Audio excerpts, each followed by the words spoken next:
All right. Hello, hello. Welcome to another episode of the Four Bros podcast. I feel like I have the same intro. Probably should change it up, but it's okay. We are so glad that you are here. Look at this. All of the Four Bros are Another here. one. Matty J has made it Another one. back from his trip. Everybody's feeling good. Everybody's vibing. Everybody's moving and grooving. Hey, got a great episode lined up for you. A lot of things to talk about. AJ's Heaters is back. We have that segment is back in this episode. I know you guys enjoyed the first one, the pineapple on pizza. By the way, big controversy there on all across our social media platforms. A lot of you in favor for the pineapple on pizza. You have gone against the way of me and Brian, but that is totally okay. We'll get into more of that in just a moment. But the first thing that we want to dive into, the first thing we want to tackle is we want to get into Matty. You're back, dude. You had a family trip. We want to kick it off with you, dude. Tell us what you did, where you went. Tell the people what's going on. How have you been? Yep, I have been good. I've been good. Our family did take a camping trip. Something that we wanted to do. Our kids still like to do it. I grew up doing it, but a lot of people think it's crazy, especially in the dead of summer. But we went tent camping.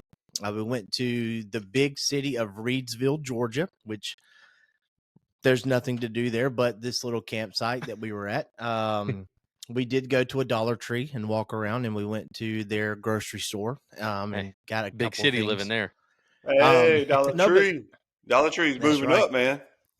It is. That one not so much. That one's still kind of far behind. But I tell you, the reason we picked Reedsville was up in Statesboro. Shout out Statesboro. They have a big water park there called Splash in the Borough.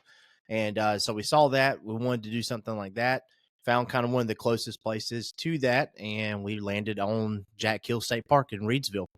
The other thing about it is just inside the main gate at Jack Hill, they have this really big, really cool splash pad that the kids absolutely loved.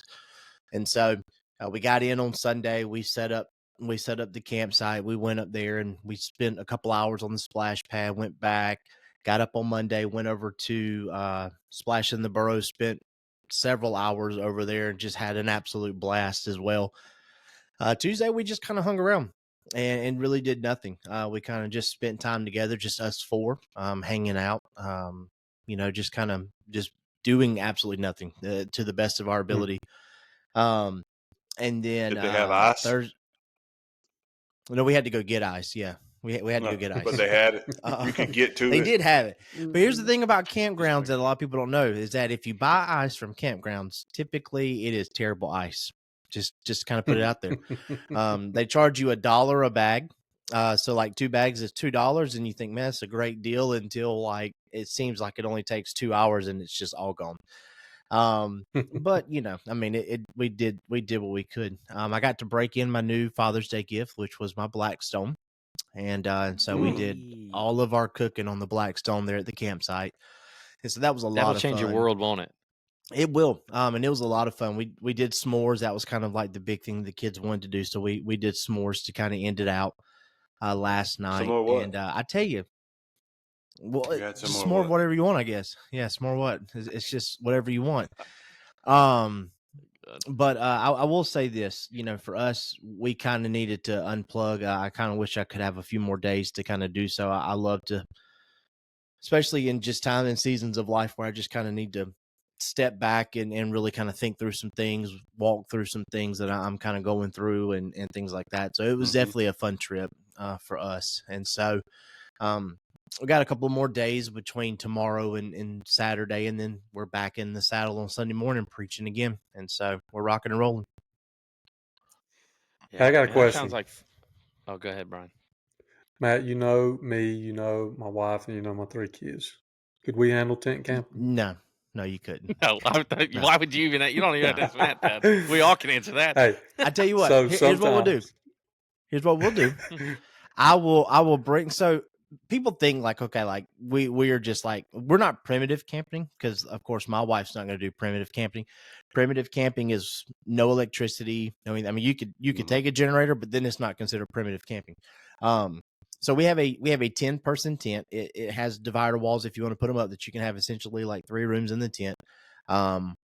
So I could bring this to your house. We could set it up in your backyard, and y'all could just give it a go one night and just see what happens. Mm-hmm. But is that I feel like really that'd be camping running if for the I'm that hills. close? If I'm that close to my house, But we get to lock you You, out. Like you Brian, can't come Brian, yeah, inside. I give your you can't get Brian, in I your give your house. kids 10 minutes, 10 minutes, and they're done. is that it? You can't get back in It's the not house. 10 really. minutes Hey, easily, between me and especially y'all, the it youngest. ain't my kids I'm worried about.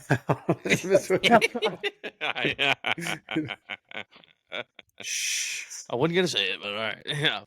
Um, Um, I never that's grew up. cool though. I don't think I did ever do the tent camping. My family did a thing that was called glamping, which was Mm, the campers basically taking your entire home and putting it on wheels and yeah. taking it with you. Um, I mean, we had one camper. This is so bad admitting this, but in the one camp, my mom had an island kitchen. Like it had an island in the middle of this camper. Like that's Yeah, when you have better accommodations than some people have in their homes, like that's not camping, okay? yeah, Like, Yeah. but what you do, man, that's cool. But I think the whole idea of like being away, unplugging, and just I know my kids are too young to kind of get in that mode yet, but I guess as you get kids that get older and become teenagers and they get stuck on phones, social media, and stuff like that. I mean, that Mhm. becomes more and more important. But it even becomes important for us as adults too to be able to do that from time to time. So yeah, I'm glad you enjoyed it, man. And I know I get sometimes that way with vacations. It's like, dang, you hate for them to end, yeah, for sure. but they do. So but good deal, man. Well, we're glad to have you back. That's what we're excited about. The fact that you are here and the Four Bros is complete. When we're rolling around on a trio, man, it's like we're rolling on a loose wheel. It's like a Walmart shopping cart that's got like a busted wheel. When we got all four of us, man, we were smooth as butter. So we're glad you're back, man, and and we're excited. But one of the things you missed was this previous week of golf. We talked about on the last episode. So we're going to get into that. We had a entourage of people. We had 8 people in total playing at Crooked Oak, which is for me at least, it has become one of my favorite courses here locally.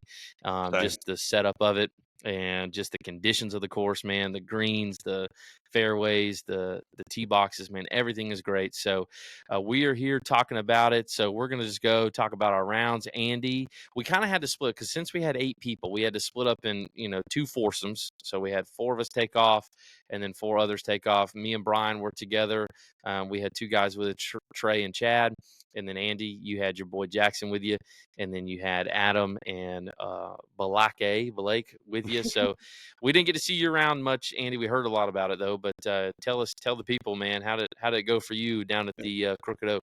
It actually wasn't that bad this go around. I was driving the ball well off the tee, and honestly, I just couldn't get on the green. Like I could get on Mm-hmm. the green, but I couldn't get close enough to the pin to actually score decent. I ended up shooting a 83 for the day, but I felt like I should have been coming for you. Honestly, I mean, I should have been closer to 75. But It sometimes it was windy. It was windy too, though, so that made a big impact on everything. was really windy.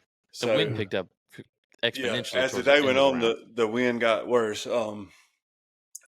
Jackson had a good day. Also, he was hitting the Yeah. ball well. He's learning some things. He's played throughout his life a little bit, but he's really taking an interest in it now, and he's really trying to score. Mm. Now I kind of hope he quits playing baseball and plays golf, but I'm hey, telling you, man, we're all that's living vicariously through Jackson, dude. Like if he can make it to the PGA Tour and be the next Scotty Scheffler, like we're all set, dude. We're set. I yeah. just want him to remember the Four Bros. We just have to Remember who follow started him playing golf everywhere he with. goes. That's right. That's right. I tried to tell him I called dibs to be his caddy, but I don't think he Yeah. was like vibing with that yet. So is what it is. But Brian, what about you, man? How was your round? Oh, yeah. Um, so when did we podcast last on Sunday? I Hmm. think I said I Yeah. wanted to shoot like low 90s. I ended up shooting a 98, and one of the big things that I said I wanted to do that I did was no driver, no 3-wood. I went predominantly 5-iron off the tee, other than the par threes, hoping my big goal was to eliminate the penalty shots, because last time we played over there, I think I ended up with like a dozen penalty shots. And again, we talked about it before, the way that course is set up, when you have the miss that I have right now, which is a dead pull, draw, hook, all of the above, that's OB on pretty much every hole out there. Yeah. So, got off the first tee, hit a good 5-iron out there, second shot, ball was above my feet. It was on a little hill on the side of the fairway and just bladed it. Ended up going over the green. So I'm in penalty shots like hole one, and it just sucks the wind out of me. And I told Brandon this earlier today, actually. On the range before that round, I was so confident in my irons. He was I so stood out confident, there people, and he wouldn't even talk to us. He's locked in. just striping them. And then second shot, man. And then I end up tripling the first one, hit the fairway again on the second one, end up had a bad approach shot there. And anyway, I'm 5 over through 2, get around to hole number 5, which has just been a complete nightmare for me. I aimed way right, just kind of playing for the pull or whatever, and it kind of went straight, but there's so much room on this hole. Like, to hit it out of bounds on this hole is embarrassing. Like, it's got to be, from OB to OB, it's got to be like 200 yards. I mean, it's seriously that wide. And it was out of bounds by about a foot. And I just really, at that point, it was over for me mentally. I dropped my fourth shot, or dropped 3, hit 4 out of the fairway, pulled that one to the other side out of bounds. So I was hitting 7 from the fairway. Ended up getting a 9 on that hole. And then, from that point on, it was like, kind of, I had a birdie. I had a few pars right there on the back. I had one little stretch where I played pretty good, but man, more of the same for me. It was a struggle. I continued to not be able to keep the ball in play, and the score reflected it. But honestly, man, I mean, I wish it could have gone better, but Brandon said on the last podcast that he thought that soon he would break 80. And I'm going to let him kind of walk through this, but my man not only broke 80, he obliterated 80. It was really incredible to watch. We're super happy for him, super proud of him. So it even made my really terrible round feel better, that he was able to break 80 and bring some excitement. So, Brandon, you tell us how you did it. Yeah, it was crazy. So ended up shooting 77, and the 77 was with a double bogey finish on 17, 18. And I'll start there because the double bogey finish was the simple fact of when I got on 17 fairway and I hit my second shot, and I was laying like on the fringe. I knew then. I was like, all right, it's over. Because, the last couple rounds I was showing Brian I've been keeping all my scorecards. And for like the last month and a half, 2 months, I've been right there 80, 81, 82, 81. And it's always been, coming down to 18, and I got to make a birdie, or, I got a birdie finish. And so I always told myself the way that I'm going to break 80 is I'm going to have shots to give going into 17 and 18. And so I think going into 17, I was only 2 over par. And so for the round, and Mhm. and so that's when I knew. I was like, my God, I got so many shots to give here. And so then the nerves, of course, started to settle in. But, my biggest thing I usually, here recently, knock on wood, I've been able to get off the tee really well and hit driver pretty straight. Chipping has always kind of been there. It's not always been great, but it's never really kind of been a thing that lets me down. Putting's always been there. It's always been the irons, and it's specifically 150 yards and in, and just not hitting greens. And So that was the first thing that I grabbed on the range, was just all irons, the irons that I knew I'd be hitting that day, and just tried to work on that feel of hitting good shots. And I felt like I hit some decent shots on the range, but just kind of loosen the body up. And then, uh, Brian and Andy saw this. The very first tee shot that I had off the day, it was a terrible slice to the right. And so there was in no way, shape, or form anybody thought that anything good was going to come out of Brandon's round after what the tee shot gave us. But I got a good, lucky break. Ended up just off the fairway. I got a kick back out, hit a good shot, made par. And then the very next hole made double off because I had a bad tee shot, and then had a crazy up and down for par on the third hole. So it was kind of up and down already in the first 3 holes. But then the rest of the back nine, or the front nine, was pretty casual. It was actually, I told Andy on the phone, told him this on the phone. It was actually pretty boring golf. Like, it just kind of flowed and just straight down the fairway on the green, 2-putt par. And so I made the turn and I was 2 over. I had shot a 38, and that's kind of when I made a look at Brian, and I was like, oh, we might be onto something here.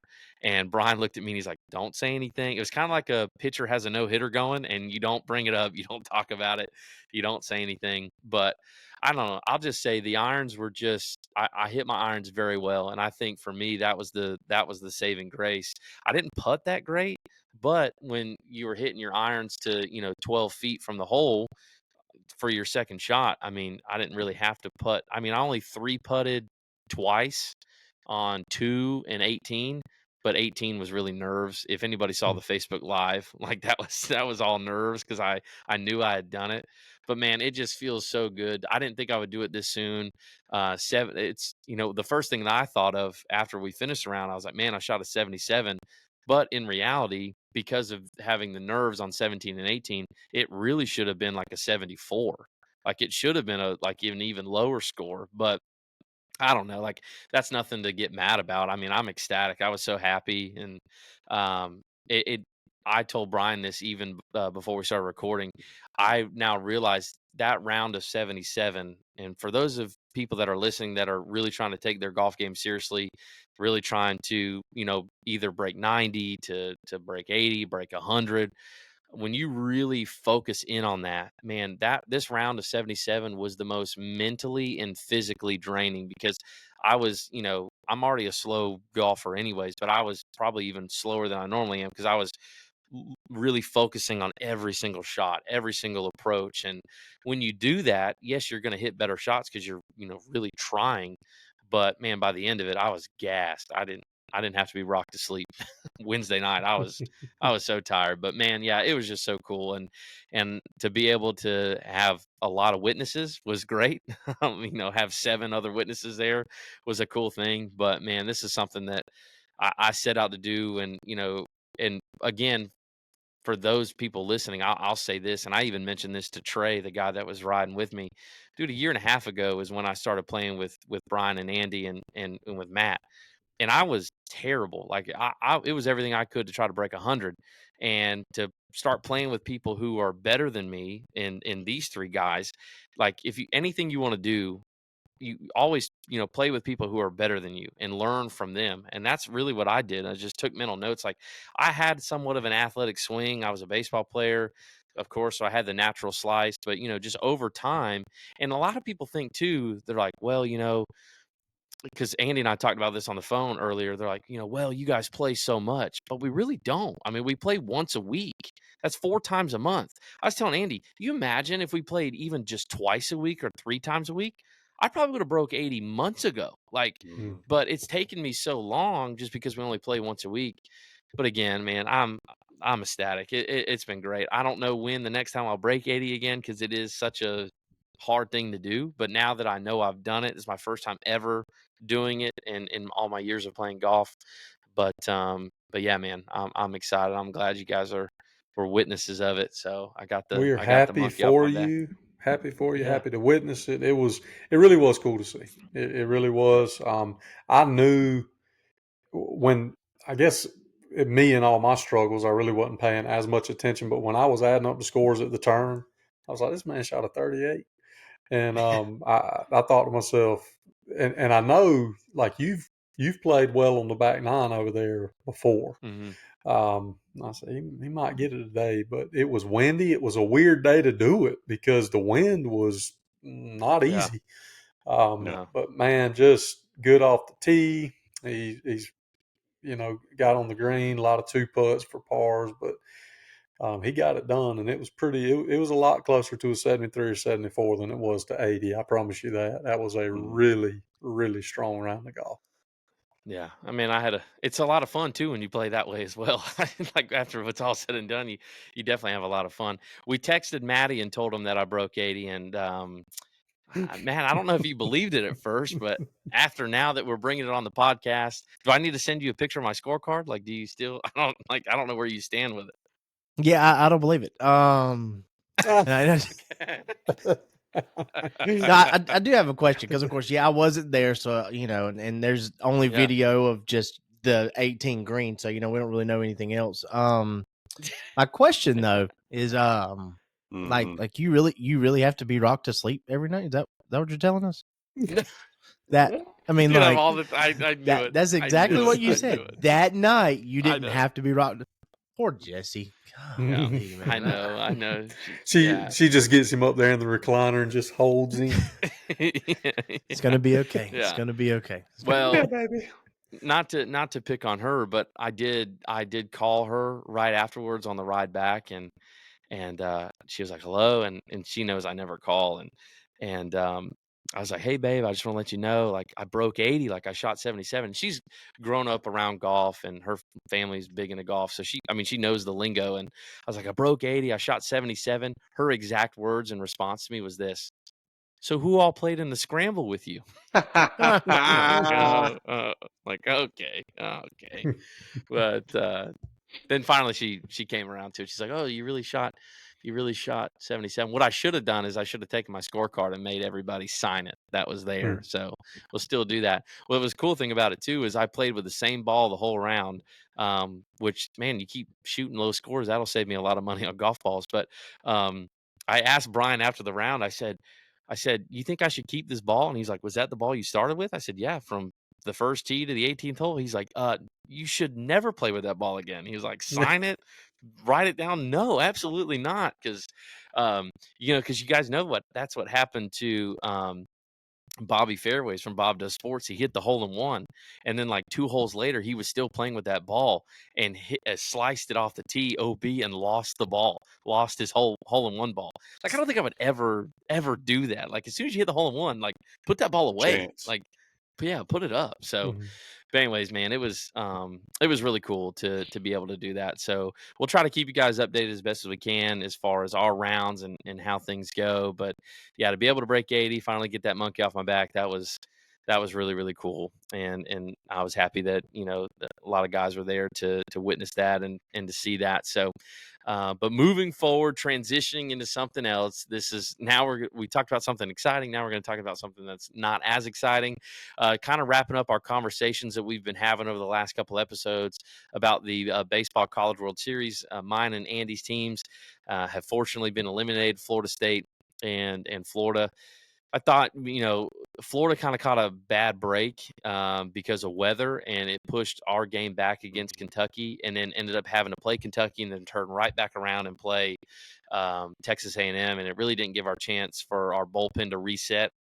And so, thankfully, though, with Kentucky, we kind of beat them pretty handedly and pretty easily. So that kind of helped a little bit. But Texas A&M, not to take away anything from them, though, they're very strong. They've been undefeated the whole tournament, and so that matchup, Texas A&M and Tennessee, is going to be a good one. But Florida, and no one gave them a chance. I mean, they were like one game above 500 going into the tournament, going into regionals. And I didn't give them a shot to come out of regionals. They won that. Then they take on the 6th ranked team in the nation in Clemson, go over there, beat them. And then, then I was like, man, I don't even think they have a shot to win any games in Omaha and then make it to the Final Four. So, Jack Caglione, that was his last game. He's going to go down as probably the greatest Florida Gator baseball player. He just tied the Florida Gator record for most home runs in his career with 75. He had his last 2 seasons. He had 33 plus home runs each season. He shattered so many records. That guy is, I mean, he's going to be one of the first 5 picks in the draft and go on to do amazing things. So they had a great team, this year. But so we'll see what happens. So yeah, Florida gets knocked out, and then Andy, your boys down in Tallahassee, and they kind of had a similar story too. They had a really good team, but it was kind of one of those teams where it's like, man, no one really kind of counted them Yep. in to be in the tournament, and then they played really well. So I don't. What's your thoughts on? Are you happy with where Florida State, how they did, and Dude, what's your thoughts? I am ecstatic to where they are. Last year they were Mhm. dead last in the ACC, and then to turn it around the next year later and make it all the way to the Final Four in Omaha. Mm. Who would not be happy about that?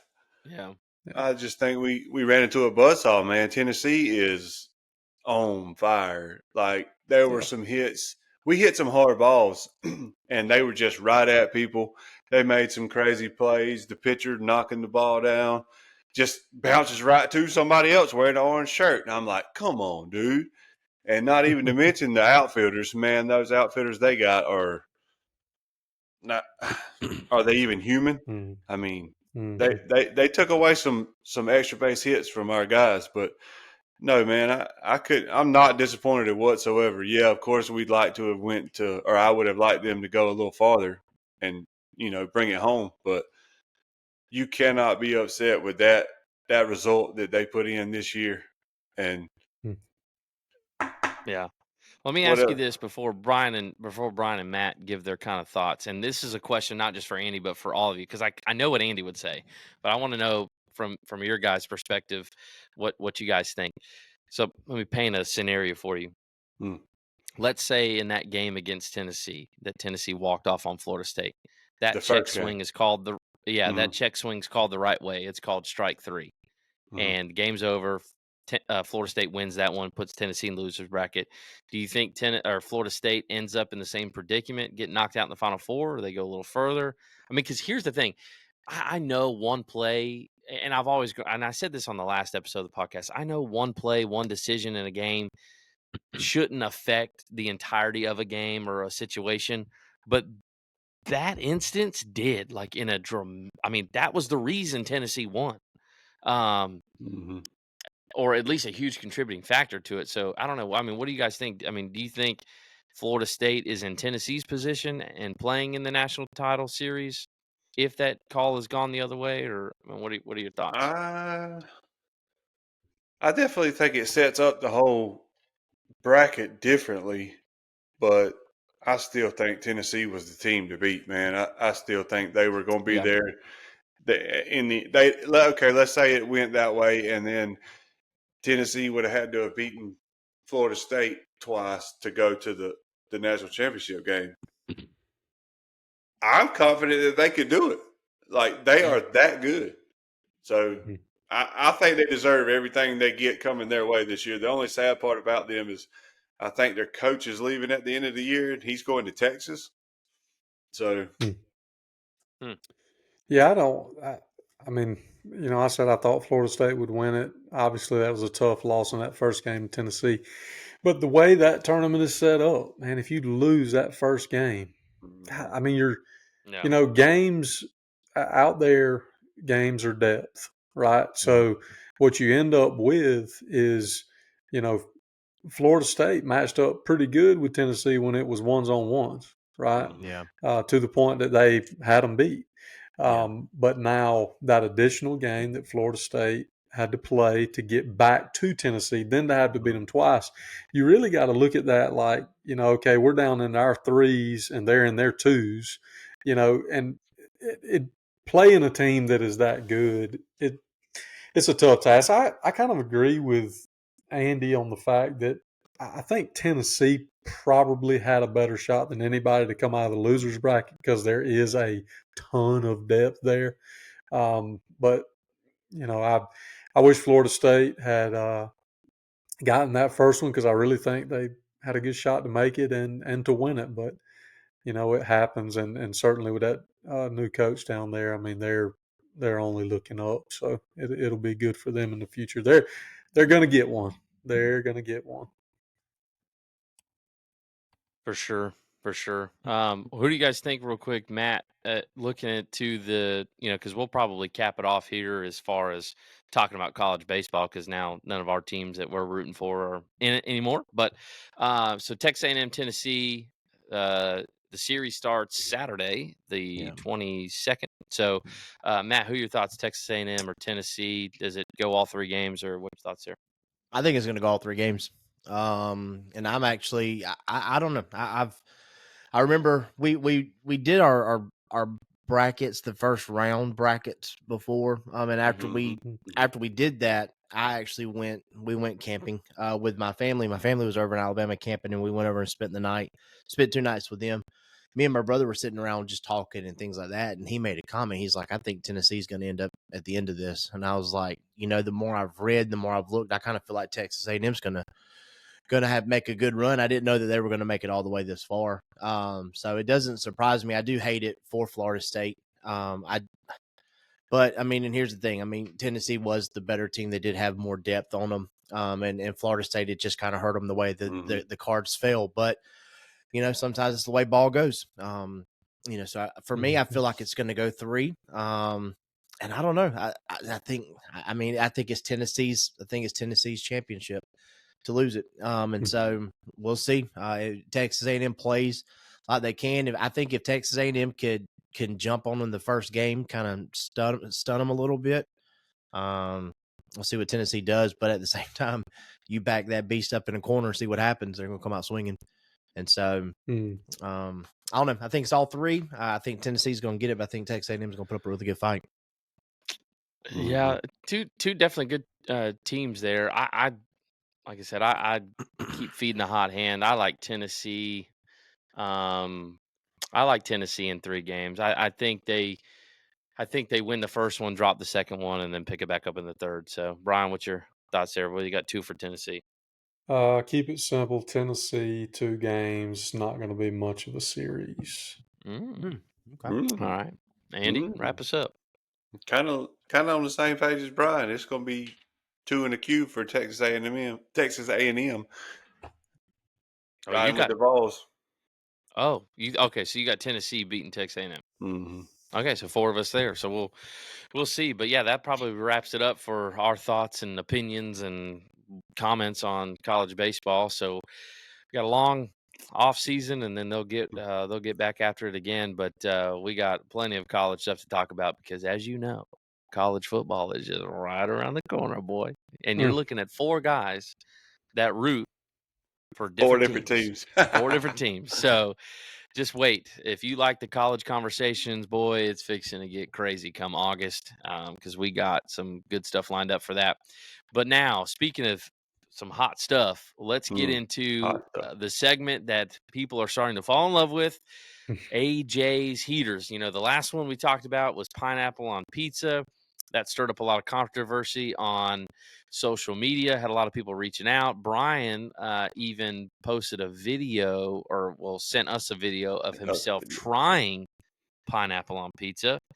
Brian, would you like to share your results and thoughts on the pineapple on the pizza? There's nothing to share. It does Okay. not belong. It's absolutely disgusting. I tried it for you. If you've never tried it, don't worry about it. Take my word for it. It does not belong. Where'd you try that? Matt? Huh? Where'd you try that? Matt? What's that? Well, okay. So maybe pineapple. Where'd you try pineapple? I don't know. No, it was Pizza Hut. Well, that was your first mistake right there. That was your first mistake. I knew it was coming. Pizza Hut. So listen to this. So I stopped. No, we're done. This is all how right. it So happened. Andy, your heaters. Listen. This is not fair. This is how it happened. That's not a fair thing.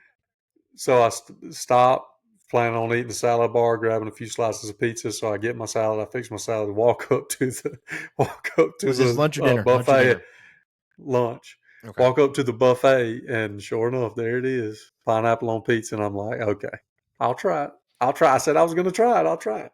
So I grabbed a slice. It's disgusting, man. Terrible. See? I tried to tell y'all. But anyways, I know it split a lot of people right down the middle. Let me ask you, Matt, because you weren't there on that episode.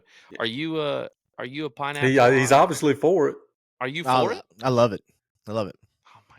So we got Attaboy. two Attaboy. two and against I'll tell you this. I specifically like thin crust. I like if you can get it on a thin crust, and then you go ham and Mhm. pineapple top of that. I Mhm. mean, of So- course, you don't go to Pizza Hut. I mean, who So it's not just who a eats sandwich, Pizza Brian. Hut? It's a flatbread sandwich. It's Okay, a flatbread. Flatbread. Time out. Time out. When So my man goes. when to is the last Pizza time? Hut. Tell the truth. When is the last time that either of you have ordered a pineapple? I actually got a story to tell you about that. It just happened the other day. Mm. You ordered pineapple on pizza? And guess what Pizza Hut didn't have? Where's my pineapple at, Pizza Hut? You're Pineapple killing on me pizza. over here. Like, are y'all following the ice shortage trend or something and trying to get us started? Oh, Like, you what's the ordered deal? it. You No, ordered we it. tried and to didn't order get it off the app, and then they said it was out of pineapple. Like, That's because What? nobody orders it. that's because everybody went and tried it. That's right. I don't know if we have that much influence yet, Andy. But No. Okay. Oh, all right.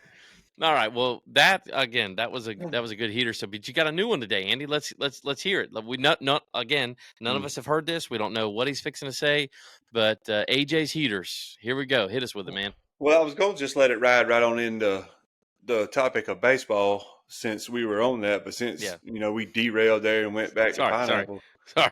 it's okay. But I got some I kind of want to get off my chest, and Brian and I have had this conversation many of times. Brian looks scared. Don't be nervous, baby. I got you. Don't be worried. Don't be worried. I'm probably gonna. I might hurt some feelings, but Oh God! All right. Hold on. Oh, let me. Time out. Let me Can we pause? No. okay. All right. All right, hit us. Let's Hit us hear with it. I'm ready. I'm holding on. y'all need to let these kids take a break from playing year-round baseball, man. Y'all need to stop sending these kids out here all summer long, Standing all ovation. fall long. Stop it. Okay. The kids Good these one. days, they're playing too much, dude. There's so many young teenage kids, pre-teenage kids out here playing baseball. When Hallelujah. this man needs to stop clapping, but Preach. y'all need to let them kids experience other things in their life. Yeah. Take them camping. Don't drag them all over. Yeah, let them Take go them with Matt camping or something. Let's There you go. go. Yeah. Jeez, but So you're not- also, hey, go ahead. You can ask it. Ask it.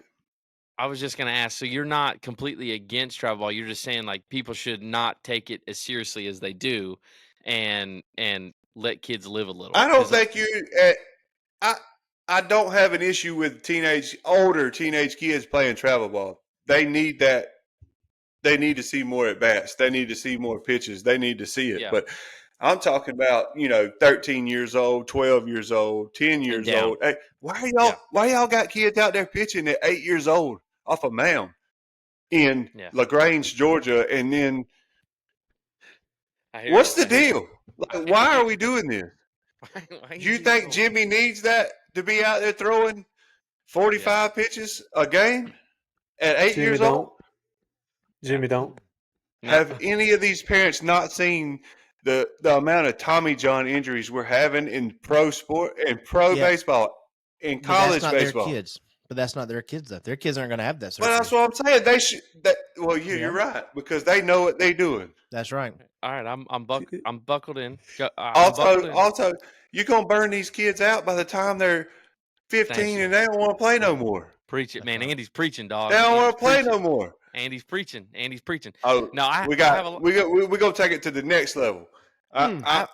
I'm all about these older kids getting to play and seeing more experience in their older age, But dude, what I do not like, what I can't stand, is these folks out here running these perfect game tournaments on Saturdays, and then you got to turn around and go back on a Sunday and play some more. You need to be your buddy in church, man, thanking the Lord that you can even hold a baseball. That's what y'all need to be doing. Y'all need to cut that junk out. We need Saturdays only. If y'all are going to do it, Saturdays only. And Andy said, "Y'all need Jesus, boy. Y'all Well, need some." that'll just about wrap it up for Yeah, tonight. thanks guys for watching the podcast. No, But all right, here, hold on. One more go thing, ahead. B. No, go One ahead. more. The floor's yours, brother. All that really pretty much leads up to this: is it worth it? Like, is the travel ball worth the experience you're getting to play, or is it just a money grab? Which one is it? Yeah. No, Which no, one?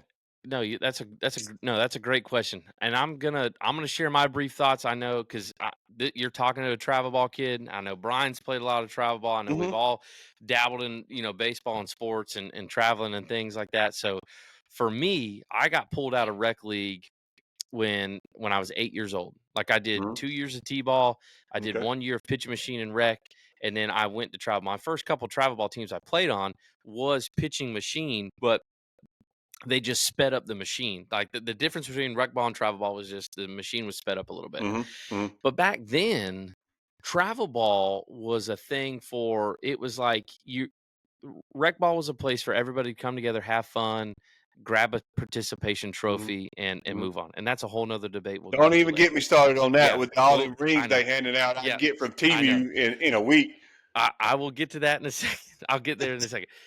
So back then, at least for when I was growing up playing travel ball in a sense was a place for the best of the best from all the rec leagues to come together and compete Mm-hmm. against each other. It was basically all stars on steroids. Yep. And that's what it was. It was a place of like, and man, it was some knockdown, drag out kind of stuff. And that's how it was. But I will say, from what you're talking about, I'm not in a place where I look back and go, man, I regret playing travel ball all the time and didn't play as much rec league.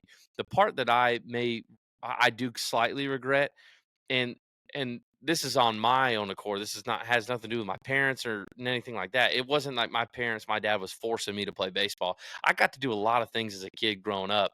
Well, scuba diving, Mm-hmm. racing go-karts. I did a lot of stuff, but I do wish I would have maybe dabbled in more in organized sports, like played more basketball, maybe tried to Mm-hmm. play more football. I played those things on a rec level from time to time, but 1 year here, 1 year there, didn't really, because a lot of these colleges, man, they're recruiting dual sport athletes. They love a dual sport athlete. Definitely.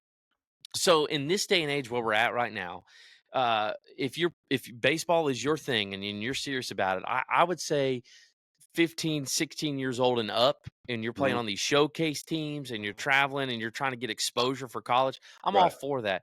But yeah, Definitely. this 8, 9, 10, 11, 12-year-old travel ball team stuff, here's my personal opinion, and I don't have a son that's playing travel ball. I got girls that are into dance. So you can't say it's like, well, that's your opinion about your kid. No, this is just what I see Right. outside looking in. What I see is like, well, little Johnny is not that great on this travel ball team. So Mm-hmm. let me do this. Let me go and start or he's not great on this rec ball team. So let me go start my own travel ball team where little Johnny can be the all-star. And now you have millions of travel ball teams, and they're basically just glorified rec ball teams Mm-hmm. from the recreational program. And I mean, what it's teaching these kids is crazy. Like, what I've learned now is how they set them up is like you got a silver bracket and a gold bracket. You can go 0 for 4 on the weekend and you're still getting a ring for coming in second place in the silver bracket. Well, Right. what is that? What is that teaching? I mean, what No. are we doing?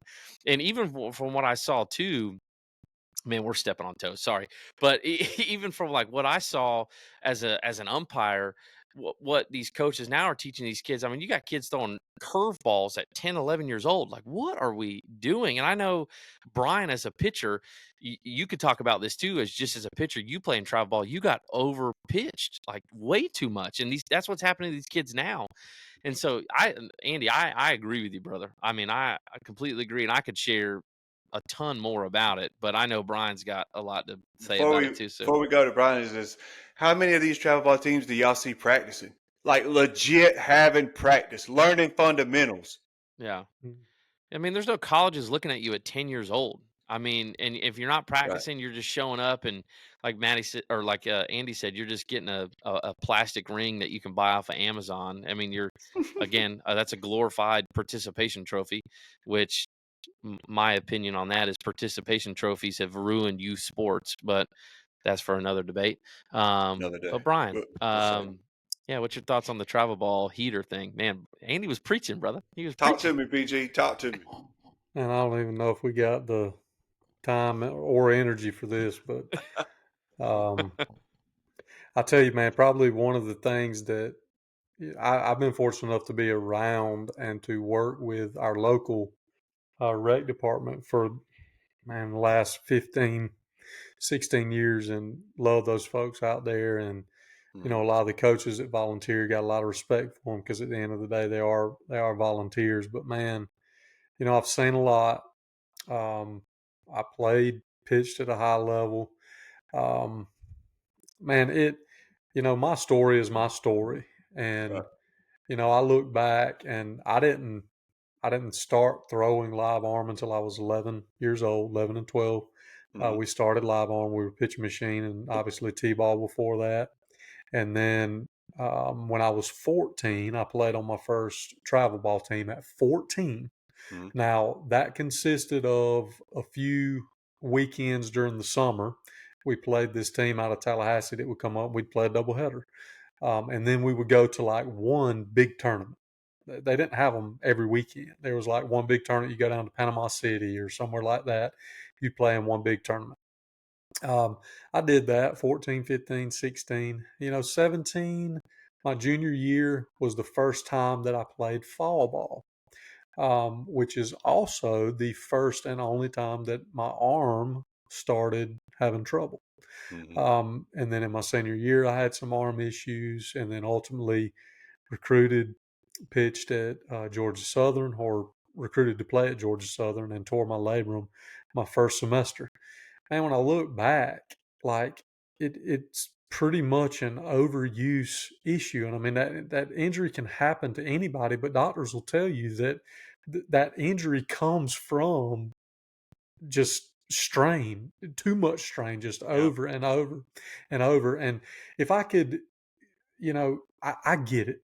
I get what the world is telling you. The world is telling you that if little Johnny doesn't play every weekend, then little Johnny's not going to make it to the big leagues. Okay. First thing I want to tell you is that little Johnny probably is not going to make it to the big leagues.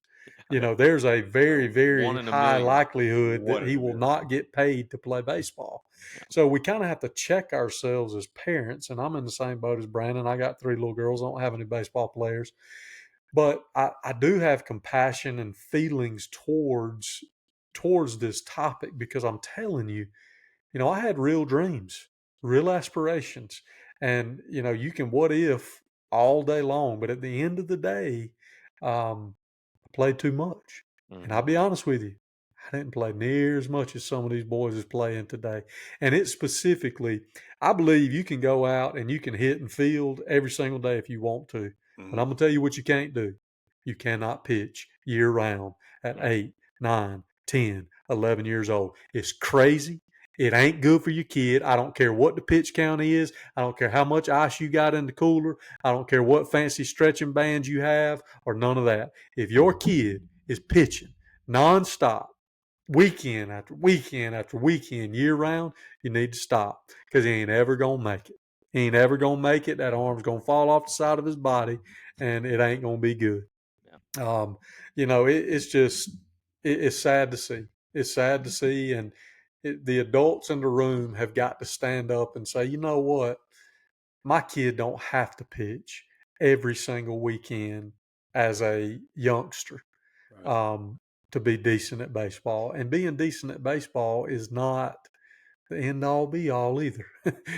There's a much higher likelihood that they're going to end up doing something else. And then the whole idea, you know, 3 of us are pastors, and Andy's a faithful churchgoer and a Christian man. And, you know, those are our personal beliefs. But, you know, it is sad, you know, to see that athletics, not just baseball, but athletics dominate Sunday now, and pull people away, and force them to even have to make that decision. You know, it would be nice if those tournament directors and the people organizing this stuff would condense it and get what you're going to get done on Saturday, and release people back to be able to spend time with their families. And, you know, if they go to church, to go to church, or whatever the case may be. But look, man, that's definitely a heater, AJ. That's probably, we can spend a lot of time on this topic. Look, but I agree with you I 1,000,000%. have no bad ill will, no bad feelings toward travel ball for Mhm. the older kids. Yeah. Yeah. High There, school. there's a time and place for it, and for a specific group. And by the time you get to high school, some of it's kind of weeded out, and you've got the kids that the per Right. grade, you got 6 or 8 kids that are the baseball players in that grade, and yeah, you can get out there and play some ball, but you still, from the pitching aspect, you still got to be careful. Got to be real careful.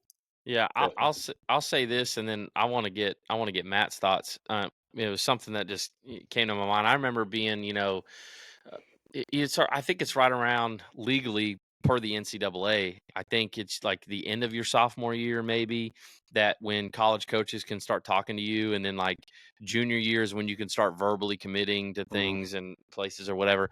And I remember being right around there. And my junior year of high school, I had a, I to me, I felt like I had a really good year. And the thoughts and the talks of conversations of being recruited and talking to colleges and things like that started swirling. And I remember going to one of my coaches, because I went to a very small school. I mean, my senior class was like 120 kids in the senior class. And um, I remember going to my coach Dave Reese, who I love. Dave Reese. Dave, if you're watching this, man, I hope you're doing well. And he was always the kind of the guy that I went to on our team. He was our infield coach, and I just remember kind of going to him, being excited, and I was like, man, I got some of these colleges talking to me, and I got to get on this showcase team, or I got to get on this travel ball team for exposure. He said something to me that I will never forget, and I always will share with kids who think that because they go to a small school or because of this that they're getting overlooked. He told me this. He looked me right in the eyes and he said, Brandon, if you're good enough, they will find you. They will find you. They will find you. He's Amen, like, amen. there is no travel ball team that has so much exposure that they only see this travel ball team. He goes, does it help to go and play when the colleges are there at the perfect game tournament at East Cobb? Sure. He goes, but if you are good enough, they will find you. And I mean, I watched guys, I remember playing my sophomore year, Carson Fulmer. You guys can Google that name. Those of you who are listening, he was a senior when I was a sophomore, and he went to a smaller school than I did. And he went to a school called All Saints Academy in Winter Haven, Florida. And as a senior, was hitting 96, 97 on the gun. Went on to play at Vanderbilt, won a national championship for Vanderbilt, still pitching in the pros today.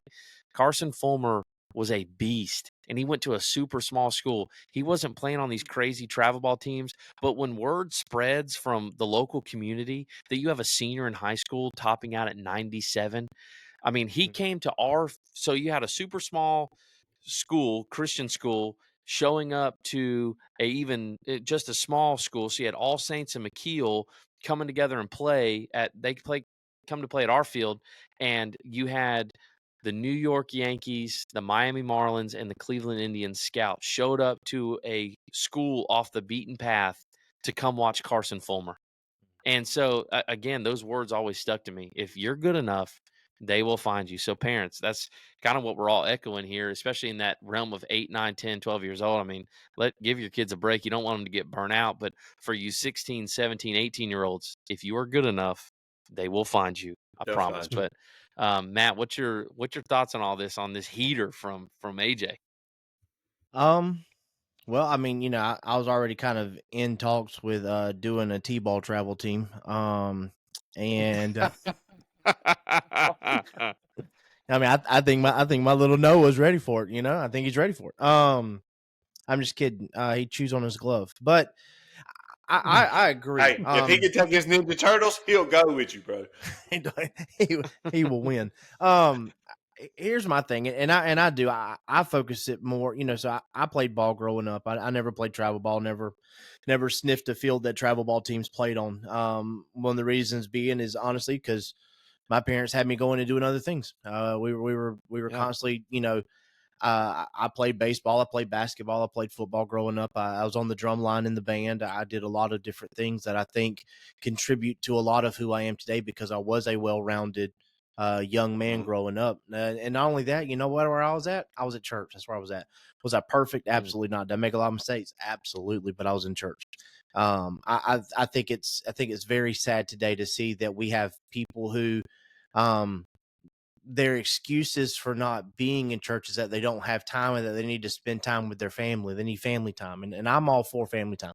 Just came back from a family camping trip. But if your version of family time is sitting at a ball field for 36, 48 hours screaming at your kid who you think should be in the major leagues at the age of 9, that's not family time, and your priorities are messed up. And as I often say around my house and my people, get your priorities right.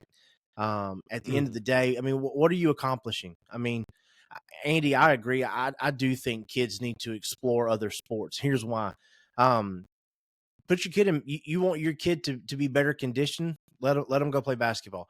They may not play every period on the court, but you know what they're going to do? They're going to get their conditioning in. You want them to do so. Let them try something. Use their body in other ways to give their specific arms a rest or things of that nature. Let them get in other teams where, you know what, they have to actually struggle because maybe they're not as good as everybody else. So they're going to have to work hard.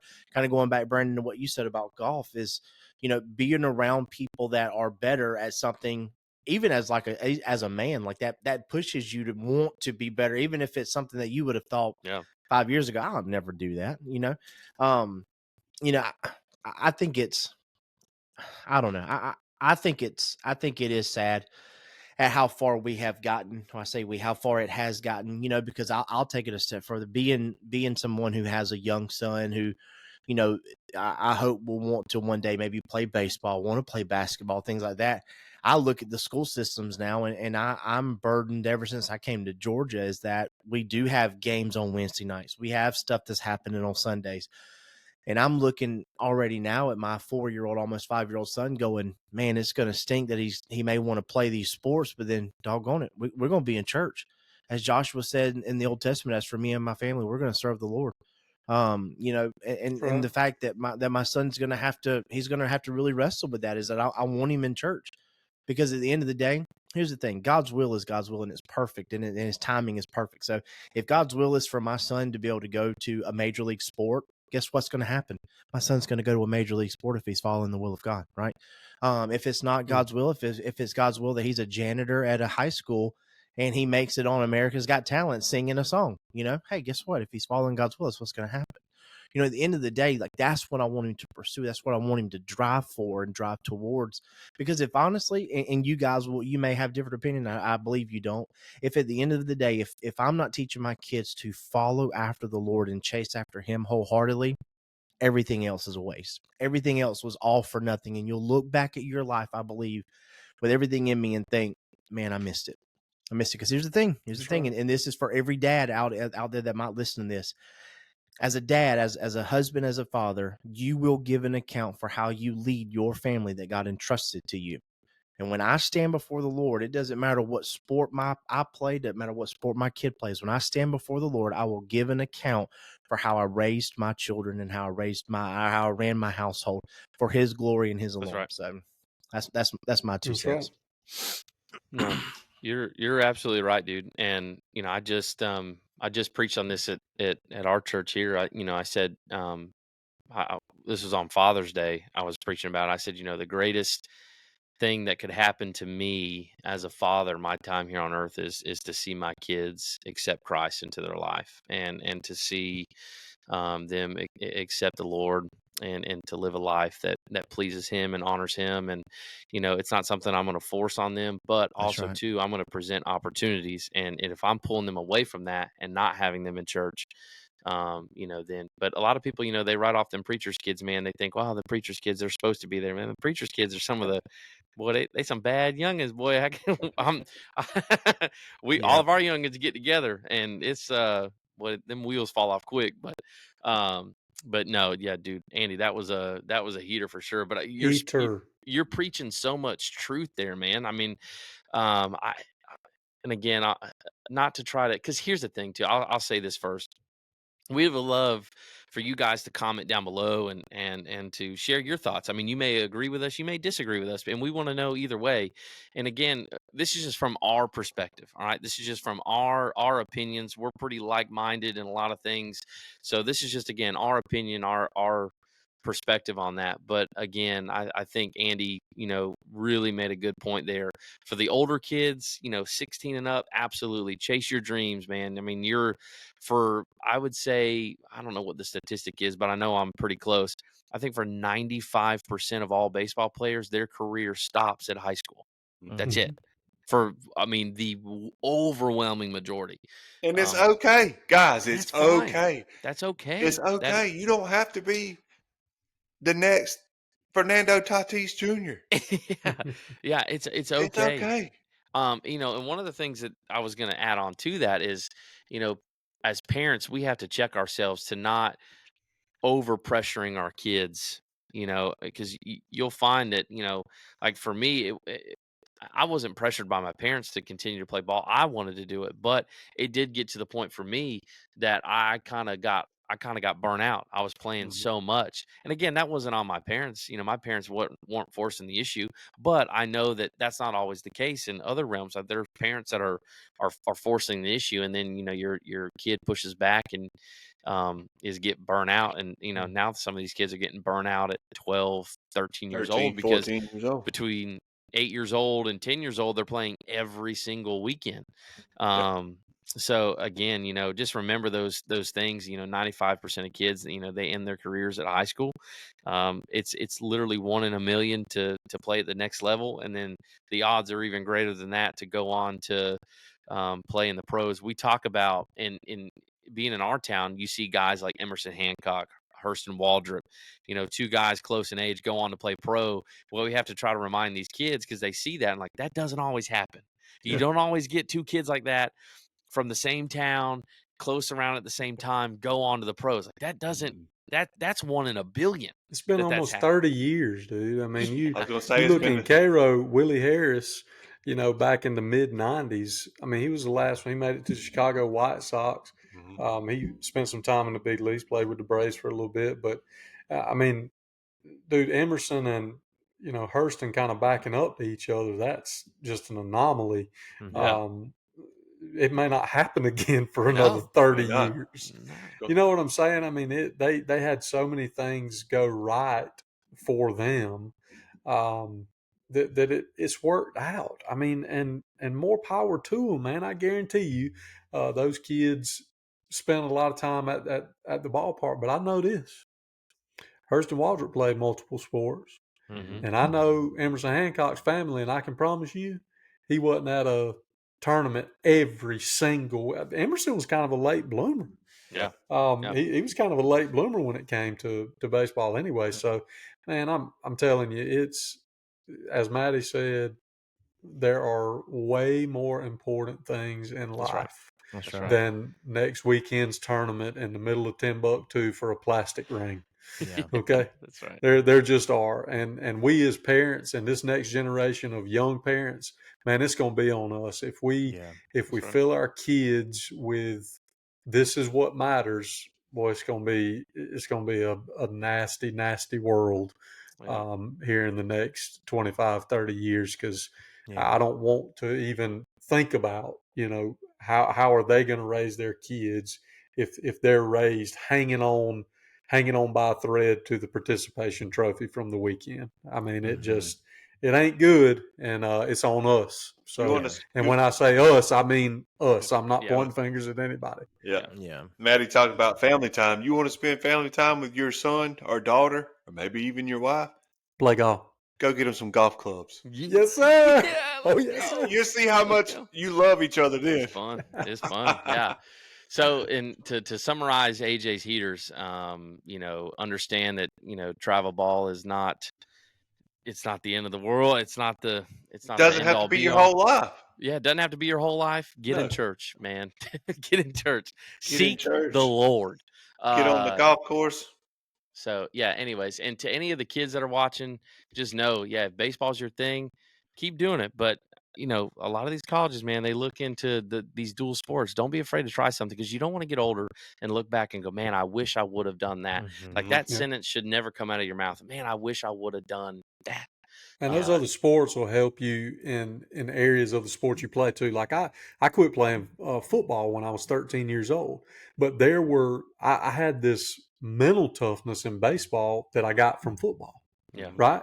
So I was mentally tough out there on the mound because of out there getting knocked around on the football field and having to mentally overcome, and playing quarterback back there, playing for my dad. It was a mental game for me. And Yeah. even when I stopped playing that, though, those Yeah. tools and those learned behaviors went over into baseball, and I believe helped me to be a better baseball player. I played basketball.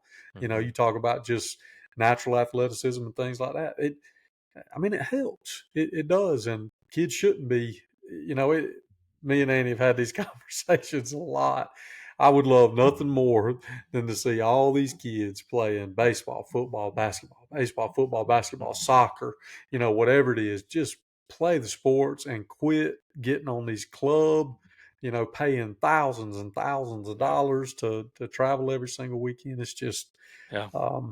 it's tough. Yeah, it's definitely maybe one of these episodes here lately. We'll let Andy and myself and all of us rant on the participation trophy debate. If you want to hear that, let us know. We could rant about that forever. But Andy, that was a heater, my friend. These things, boy, it's getting hot, It's man. hot. This Hot. AJ's heaters are It's only heating up June, baby. Wait till we get fast. to Well, July. we went from we cranked up. We were boiling on the first one with the pineapple on pizza. Now I feel like it's burning in here now. So Oh, there's some people finna be big mad. yeah. Hey. So if you agree, But we let us love know. y'all. We Hey, love you. We love Still you. love If you, you, Conviction, no matter if you what. agree, conviction let comes us in all know. sizes. That's right. That's right. If you agree, let us know. If you disagree, let us know too. Let us know how you Keep it to feel. yourself. And yeah, if you have any questions, we'd be happy to answer. Or if you want to add, comment, whatever, we'll have it too. But hey, guys, that's something to end on there. So hopefully you guys enjoyed this episode of the podcast. We have a lot of stuff coming up in the next episode and the episodes that come as well. So keep looking forward. Again, for those of you that do know or don't know, you can catch all of our Four Bros podcast episodes on Spotify and YouTube. Just type in Four Bros podcast. Four Bros is one word, and you can find us there again on Spotify and on YouTube. Hey, do us a solid real quick. If you're still listening up to this point, subscribe to the YouTube channel. It takes all of 5 seconds and 2 clicks of a button to make a quick YouTube account. Do that, subscribe, because it helps us continue to do these podcasts. It helps us continue to bring you entertainment and heaters and botheredness that is the podcast. So make a YouTube account, subscribe to the YouTube. We got some goals. We're really close. We're about right at 180 subscribers. We want to get to 200 soon. Help us break the 200 mark. So get us there, subscribe, share this with friends, families, aunts, uncles, whoever it is. But again, thank you for listening to the podcast. Gentlemen, as always, it's a pleasure. It's an honor to share the screen with you. And we will catch everybody in the next one. Y'all have a See you great guys. rest of your week, a great day. Peace out.